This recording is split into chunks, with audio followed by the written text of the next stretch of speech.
네, 성도님들 반갑습니다. 말씀 플러스 시간입니다. 이번 주 말씀 플러스는 지난주 설교 중에 잠깐 말씀드렸던 베드로 사도의 실패와 가룟 유다의 실패의 그 공통점은 무엇이고 또 차이점은 무엇인지, 왜 베드로 사도는 그 실패 후에도 주님이 찾아오셨고 그래 회복이 되었고, 그리고 이후에 성령 충만함을 받은 후에 놀랍도록 쓰임을 받은, 주님의 예언대로 지금은 따라갈 수가 없었지만 후에는 따라올 수 있다 했던 그 삶을 이렇게 이루어낸 베드로 사도. 그런데 그 실패가 물론 더 좀 질이 나쁘고 그렇기는 하지만, 가룟 유다의 실패는 그저 그냥 실패로 마쳤는지 다시 기회가 없어 보이잖아요. 예, 그리고 그는 자살로 인생을 마쳤거든요. 그 부분에 대해서 좀 생각해 보려 합니다. 말씀 플러스는 좀 가볍게 이렇게 준비해서 또 드리는 말씀입니다. 그래서 뭐 아주 학적이지도 않고요. 또 뭐 완벽한 답을 드린다는 마음은 저도 좀 안 가지려 합니다. 그래야 좀 부담 없이 좀 편하게 좀 말씀드리고 그렇게 할 수 있을 것 같아서, 여러분 제 공통점과 차이점을 좀 살펴보려 하는데, 베드로와 가룟 유다의 공통점은 저와 여러분이 잘 아시는 대로 둘 다 큰 실패를 했다는 것입니다. 베드로 사도는 주님을 부인하고 또 저주까지 하면서 부인한, 가룟 유다는 예수님을 팔았죠. 은 30에. 누가 더 죄질이 나쁠까요? 물론 예수님을 팔았으니까 가룟 유다가 나쁘다 하겠지만, 그러나 3년 동안 예수님을 그렇게 옆에서 쫓아다닌 예수님의 제자라 일컬어지던, 또 특별히 수제자라 일컬어지던 베드로의 그 주님을 부인하고 저주하고 부인한 사건과, 가룟 유다도 12제자 중에 한 명이잖아요. 예수님을 팔아먹은 그 죄는 모두 다 아주 크고 중하다 하겠습니다. 그러나 결과적으로 보면 베드로는 그 부활하신 주님이 찾아오셨죠. 그리고 친히 치유시켜 주셨죠. 회복시켜 주셨죠. 3번 부인한 베드로를 3번 같이 질문하시면서 너 나 사랑하잖아 그래도 하는 그 베드로 안에 있는 사랑을 확인시켜 주시면서 베드로를 회복시키셨죠. 그리고 주님의 사도로 영광스러운 직임을 감당하게 하셨고, 예수님처럼 십자가에 달리셔서 돌아가셨는데, 예수님과 같은 모양으로 자기가 십자가에 달리는 것은 자기에게 적합하지 않다, 걸맞지 않다, 그래서 거꾸로 매달려 순교하셨다 하는, 일평생 이제 그의 남은 생애를 놀랍도록 하나님께 쓰임받은 베드로인데, 가룟 유다는 여러분 잘 아시듯이 팔고 나서 양심의 가책을 느꼈죠. 그리고는 자살했습니다. 여러분 이렇게 결과가 달랐어요. 한 가지 생각해 볼 것은, 가룟 유다가 아주 정말 인간 말종이고 인간 쓰레기고 우리하고는 상종을 못할 그런 사람이라는 생각은 또 조금 한번 해봐야 됩니다. 그는 그래도 양심의 소리에 괴로워했던 사람이고, 양심의 소리를 그래도 들을 수 있던 사람, 그냥 우리 같은 보통 사람이라 할 수 있겠습니다. 그러면 왜 베드로는 다시 기회를 얻고 회복되고 치유되고 영광스러운 사도의 직분을 다했는데 가룟 유다는 그렇게 인생을 마치게 되었는가? 가룟 유다의 문제점은 무엇인가? 한 세 가지 정도 제가 살펴보려 합니다. 첫 번째는 가룟 유다는요, 여러분 성경을 자세히 복음서를 보시면 가룟 유다는 애시당초 예수님을 주님으로 구세주로 영접하지는 않았습니다. 여러분 가룟 유다가 예수님을 부를 때 항상 불렀던 호칭은 선생님, 랍비여 이런 단어입니다. 주님이 아닙니다. 그러니까 여러분 우리가 베드로 사도와 가룟 유다의 왜 어떻게 하면 이 결과가 이렇게 다르지 할 때 우리도 막연히 두려운 것은 나라고 실패하지 않으라는 법이 있나? 근데 나도 실패한다면 나는 베드로 편에 설 수 있을 것인가? 아니면 나는 가룟 유다 편에 서게 되는 것인가? 하는 그 일말의 불안함이 있잖아요. 근데 이것부터 체크하셔야 됩니다. 가룟 유다는 거듭나지 않았습니다. 그 안에 영생, 예수 생명이 없었어요. 예수님을 주와 그리스도 하나님의 아들로 영접하지 않았습니다. 베드로, 가룟 유다 둘 다 연약한 분입니다. 그냥 우리와 성정이 같은 분입니다. 그러나 베드로는 주와 그리스도로 예수님을 영접하고 하나님의 아들임을 믿었던 사람입니다. 그러나 가룟 유다는 끝까지 랍비여, 선생님, 좋은 스승, 혹은 나중에 왕 정도 될 이스라엘에 거기서 한 자리 할, 혹은 정말로 양보해서 자기가 사랑하는 그 이스라엘 민족을 로마에서 해방시켜줄 그 정도로 생각했던 사람입니다. 그러니까 거듭나지 못했기 때문에 우리가 거듭났다면 우리가 실패해도 우리는 가룟 유다의 길로 가지 않는다는 것입니다. 여러분 마태복음 7장에 이런 말씀이 있습니다. 예수님께서 주여 주여 하는 자마다 하나님 나라에 다 들어가지 못한다. 들어가는 거 아니다. 이렇게 얘기를 하지 않습니까? 그 마태복음 7장에 그 말씀을 하실 때 이런 얘기합니다. 어떤 사람들에게는 너희가 내가 굶주렸을 때 먹였고 내가 옥에 갇혔을 때 돌봤고 이제 그러니 너희는 나와 함께 있자 이렇게 얘기하십니다. 그때 그 대상이 됐던 사람들, 그 오른편에 있었던 아마 비유가 그렇죠. 오른편에 있었던 사람들은 주님 제가 언제 주님 그렇게 굶주리셨을 때 먹였으며 옥에 갇히셨을 때 우리가 돌봤습니까? 우리는 그런 거 안 했습니다. 이렇게 얘기하잖아요. 주님이 소자 한 사람에게 한 것이 내게 한 것이다. 반대로 그 왼편에 있는 사람들한테는 너희는 내가 굶었을 때 돌보지 않았고 너희가 내가 옥에 갇혔을 때 나를 돌아보지 않았다. 그랬더니 이 사람들은 뭐라고 얘기하냐면 주여 우리가 주의 이름으로 선지자 노릇도 하고 귀신도 내어 쫓고 이러지 않았습니까? 어떻게 우리를 모른다 하십니까? 그때 주님이 내가 너희를 도무지 모르노니 마태복음 7장 23절 내가 너희를 도무지 알지 못하니 내게서 떠나가라 이렇게 얘기하시거든요. 그러니까 난 너희 알지 못하니까 너희 나랑 상관없으니까 너희는 나와 함께 천국에서 먹고 마실 수 없다. 이렇게 얘기하는 거거든요. 원문에 보면 알지 못하노니가 알지 못하였었노니 이렇게 돼 있습니다. 완료형입니다. 그러니까 이 헬라어가 가지는 특징 중에 하나가 완료는 그때에 일어난 일이 지금까지 계속되고 있는 일, 그런 시제를 쓸 때 완료형을 씁니다. 영어 생각해 보면 그렇게 어렵진 않은 개념인데요.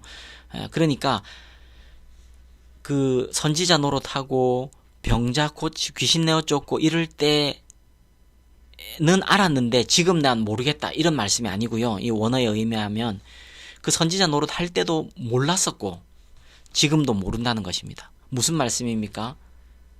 예수님과 원래부터 상관이 없었다는 것입니다. 무슨 사역을 하든 간에 무슨 놀라운 일을 하든 간에 상관이 없었다는 것입니다. 가룟 유다도 예수님의 제자로 12명 안에서 측근으로 3년을 지냈지만 그러나 그는 예수님과 상관이 없는 사람이었습니다. 그래서 그가 할 수 있는 최선은 양심의 가책을 느끼고 자살하는 것이었습니다. 여러분, 그러므로 저는 목회에서 가장 중요한 것 중에 하나를 그렇게 생각합니다. 적어도 교회에 매주 또 자발적으로 교회에 나오는 분들은 기독교 복음을 듣게 해서 예수님이 누군지 알게 해서 예수님을 믿는 구원, 그래서 거듭나는 구원, 예수님을 영접하는 그 구원을 얻도록 기독교 복음을 듣게 해야 한다. 그건 해야 한다. 그래서 저는 예수님 영접 모임이라는 좋은 컨텐츠를 할까요? 그걸 그 가정교회 모델에서 배워서 예전교회에서도 했었고, 예전 청년부 제가 사역할 때도 청년들 장로님 아들이든 목사님 아들이든 상관없이 새 가족으로 들어오면 다 받았어야 하는데, 그래서 예수님을 영접하는, 그래서 거듭나는 게 중요합니다. 이게 가룟 유다와 베드로의 차이 첫 번째입니다. 두 번째는 살펴볼 것이 양심의 가책이 회개는 아니다는 것입니다. 양심의 가책으로 시작해서 회개에 이르게 됩니다. 저는 베드로는 그러셨다고 생각해요. 그러나 가룟 유다는 양심의 가책을 느꼈어요. 그게 어쩌면 그냥 인간 본성으로 갈 수 있는 어쨌든 최선, 최고일지 모릅니다. 그러나 그는 회개하지 않았어요. 회개, 이것도 마찬가지입니다. 거듭난 자가 회개할 수 있고요. 참으로 회개하는 자가 거듭날 수 있어요. 이 두 개는 한 가지인데 가룟 유다는 그게 없었습니다. 제가 어느 목사님께 들었는지 지금 기억이 잘 안 나는데, 어느 목사님께서 가룟 유다 이 사건에 대해 설명하시면서 이렇게 얘기하시더라고요. 가룟 유다는 끝까지 지 마음대로 했다. 예수님 따라다닌 것도 사실 지 마음대로 한 거고, 그리고 예수님 따라다니면서 돈 맡으면서 돈을 훔치기도 하고 도둑질하는 것도 지 마음대로 했고, 그래서 한 여인이 그 옥합을 깨뜨린 오늘 날기새에 김동호 목사님 말씀하셨던 그런 본문에 가면 그걸 300데나리온에 팔아서 가난한 자에게 줬으면 좋았을 뻔했다 하고 자기 나름의 철학이 있고 자기 생각으로 끝까지 살았고 죽을 때까지 지 마음대로 했다. 거듭나지 않은 사람의 가장 큰 특징 중에 하나입니다.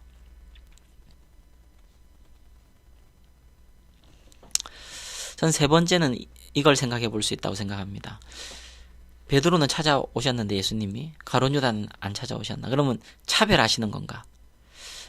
저는 이것도 그렇지 않다고 생각합니다. 예수님은 베드로나 가룟 유다 모두에게 끝까지 기회를 주셨다. 저는 그렇게 생각합니다. 베드로는 부활하신 주님을 떠났을 때 그때 주님이 다시 찾아오셨죠. 네.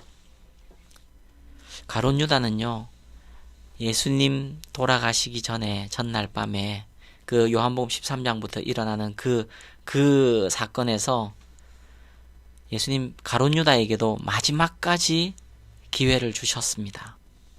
여러분 한번 생각해 보십시오.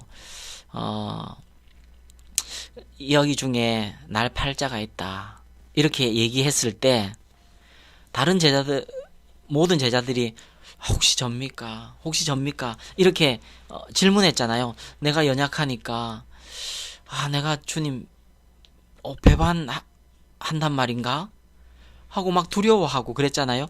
그때 여러분 가룟 유다는 이 예수님을 팔 계획에 대해서 이미 세워놨었거든요. 생각도 하고 있었고 그러면 그게 마음이 찔려야 하지 않습니까? 그리고 마지막에는 이 떡을 집는 사람이 그다. 이렇게 얘기했을 때 가룟 유다 그걸 집으면서 이제 최종적으로 이제 모든 기회가 날아가는 거예요. 그래서 사단이 가룟 유다에게 예수 팔 생각을 넣었더라. 이렇게 얘기하는데 그 마지막 날까지도 예수님은 끝까지 가룟 유다에 기회를 주셨다고 저는 그렇게 믿고 있습니다. 여러분, 그래서 지옥에 가도 핑계할 수 없는 것입니다. 로마서에서 말하는 게 그런 거예요. 핑계할 수 없어요. 자기가 주님을 몰랐다고 핑계할 수 없어요. 창조주가 계셨다는 것을 내가 몰랐다고 핑계할 수 없어요. 온 우주 만물이 그걸 말하고 있어요. 낮에는 태양과 자연들이 말하고 있고 밤에는 온갖 별들이 말하고 있어요. 로마서가 얘기하고 있는 게 그거예요. 가룟 유다도 마찬가지입니다. 아, 나한테는 기회가 없었다. 이렇게 핑계할 수 없는 것입니다. 저는 이 정도로 정리하고 있습니다. 여러분, 그래서 두려워하지 마십시오. 여러분이 예수님을 영접했다면, 여러분 안에 예수 생명 있으시다면, 여러분이 예수님을 하나님의 아들로 믿고 있다면, 믿어진다면, 내가 더 그리스도인답게 사느냐 그러지 못하느냐는 또 그 다음 문제고요. 나는 예수님이 하나님의 아들임을 믿고 나의 죄를 위해 십자가에 달리셔서 그 모든 죄를 해결하셨다고 믿고, 그래서 난 속죄함을 받았다고 믿고, 그 예수님이 나의 죄를 다 해결하신 구세주가 되시고, 그 예수님이 내 안에 지금도 그 영으로 함께 계신다고, 주님이시라고 믿으면, 믿기로 결단했으면, 그래서 믿어지면 여러분 안전합니다. 우리 살면서 베드로 사도와 같은 실패를 안 한다는 보장이 있습니까? 그러나 여러분 기억하십시오. 하나님의 자녀에게는 실패는 그저 실패로 머물지만은 않습니다. 시들게 하는 은혜를 지나서 성령의 충만함을 받아서 하나님의 자녀답게 쓰임을 받는 것, 그것이 하나님의 자녀의 영광인 것입니다. 베드로가 그 증인이신 거죠. 우리 안에 예수 생명이 있기 때문에 하나님께서 우리를 포기하지 않으시고 우리를 또 찾아오시고 또 찾아오십니다. 그러나 그 기회는 잡아야 합니다. 일찍 잡는 만큼 이익인 것이죠. 우리 안에 예수님의 생명이 있습니다. 그러므로 이렇게 시들게 하는 은혜를 지날 때, 큰 실패를 지날 때, 지난주 말씀대로 나는 죽고 예수께서 사시는, 예수 생명으로 사는, 예수님만이 사시는 그런 삶으로 완전히 새롭게 될 기회로 삼아야 하겠습니다. 그리고 내 힘으로 되지 않는 것이 판명이 났으니, 이제 판명이 났습니다. 이 사망의 몸에서 누가 나를 구원할까? 판명이 났으니 오직 성령으로 가능하다. 그래서 성령 충만을 구할 기회로 삼아야 하겠습니다. 그러면 우리 시들게 되는 이것이 하나님 안에서 역전이 되고 참 생명으로 채워지실 것입니다. 이것을 소망하며 또 순종하는, 특별히 2022년은 여러분 개인적으로 또 우리 교회적으로 이 은혜를 소망하며 또 순종하며 성령의 은혜를 구하고 성령의 충만함을 구하는 그런 2022년이 되기를 주님의 이름으로 축원합니다. 그렇게 함께 꿈꾸십시다. 교회는 성령님이 다스리시고 성령님이 인도하시고, 그래서 구름 기둥을 떠올려 주시고 우린 따라가고, 불 기둥을 떠올려 주시면 우리는 거기 머물고 하는 그런 은혜가 우리 성도님들과 또 제게, 그리고 우리 주의 뜻 하늘 가족 교회 위에 있기를 축복하고 기도합니다. 네, 여러분 또 3일 잘 지내시고요. 오늘도 한 20분 안에 말씀 플러스 한 맞춰보려고 애를 썼습니다. 3일 잘 지내시고요. 우리 주일날 또 웃는 얼굴로 또 공동의회가 있으니까 여러분 기도해 주시고요. 뵙도록 하겠습니다. 네, 여러분 사랑합니다.